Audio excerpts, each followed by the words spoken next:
इधर छत्तीसगढ़ में भाजपा सरकार ने अपने वर्तमान कार्यकाल के दूसरे बजट की तैयारी अब शुरू कर दी है। आगामी बजट लगभग 1,60,000 करोड़ रुपए तक का हो सकता है। वहीं वित्त विभाग ने आगामी बजट के लिए सीमा रेखा भी तैयार कर दी है। साय सरकार का दूसरा बजट मार्च अप्रैल में पेश किया जाएगा। आगामी बजट को लेकर वित्त विभाग ने अपनी तैयारी शुरू कर दी है। वहीं आगामी बजट 2025-26 के लिए वित्त विभाग ने सीमा रेखा तय कर दी है। वित्त विभाग ने अन्य विभागों से कहा है कि सभी अपने अपने विभागों के बजट में सिर्फ 8% बढ़ोतरी के साथ ही प्रस्ताव भेजें। इस लिहाज से संबंधित प्रस्तावों के आधार पर साय सरकार का आगामी बजट लगभग 1,60,000 करोड़ रुपए का हो सकता है। इसके अलावा वित्त विभाग के उप सचिव ने सभी एसीएस प्रमुख सचिवों और सचिवों को इस संबंध में पत्र भेजा है, जिसमें साफ कहा गया है कि अपरीक्षित नवीन व्यय के रूप में प्रस्ताव बजट में शामिल नहीं किए जाएंगे। प्रस्तावों के साथ विभागों को योजना का स्वरूप, उद्देश्य का उल्लेख करना होगा। योजनाओं की वित्त पोषण व्यवस्था, भारत सरकार, वित्तीय संस्थाएं, विदेशी सहायता, राज्य शासन आदि के संबंध में टिप देनी होगी, जिसमें केंद्र या एजेंसी का अंश और राज्यांश के अनुपात का स्पष्ट उल्लेख करना होगा। केंद्र प्रवर्तित, केंद्र क्षेत्रीय, विशेष या अतिरिक्त केंद्रीय सहायता योजनाओं का नाम एवं प्रकार केंद्र शासन के स्वीकृति आदेश के अनुरूप ही उल्लेख करना होगा। बजट की तैयारियों पर मंत्री श्याम बिहारी जायसवाल ने कहा, बजट की तैयारियां शुरू हो चुकी हैं। हमारा बजट आने वाले समय में और बढ़ेगा।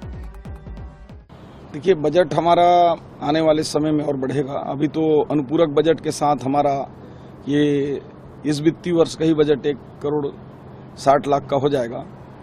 तो निश्चित रूप से जो आने वाला बजट है, माननीय प्रधानमंत्री का जो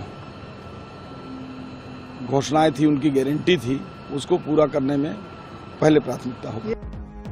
छत्तीसगढ़ का आने वाला बजट 1,60,000 करोड़ का हो सकता है।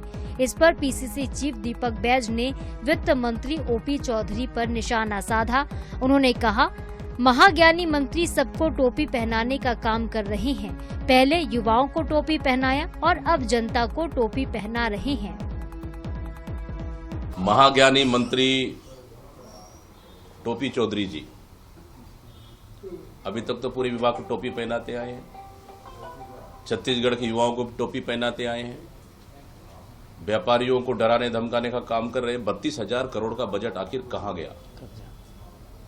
32,000 करोड़ का कर्ज आखिर कहां गया? मैं टोपी चौधरी जी से निवेदन करता हूं, कृपया छत्तीसगढ़ की जनता से अवगत करा दे। आप बजट के लिए आपके पास पैसा है ही नहीं। आपने युवाओं को नौकरी देने, रोजगार देने, नौकरी देने कहा। आज पूरे युवा लगातार आपके बंगले घेर रहे, पूरी धरने पे बैठे। उनके लिए क्या प्रावधान किया है टोपी चौधरी जी? मैं जरा से ये पूछ रहा हूं, आपने अभी तक छत्तीसगढ़ के युवाओं को और छत्तीसगढ़ की जनता को टोपी पहनाते आए हैं, अब नहीं चलेगा। आगामी बजट में साय सरकार का फोकस मोदी की गारंटी पूरा करने पर होगा।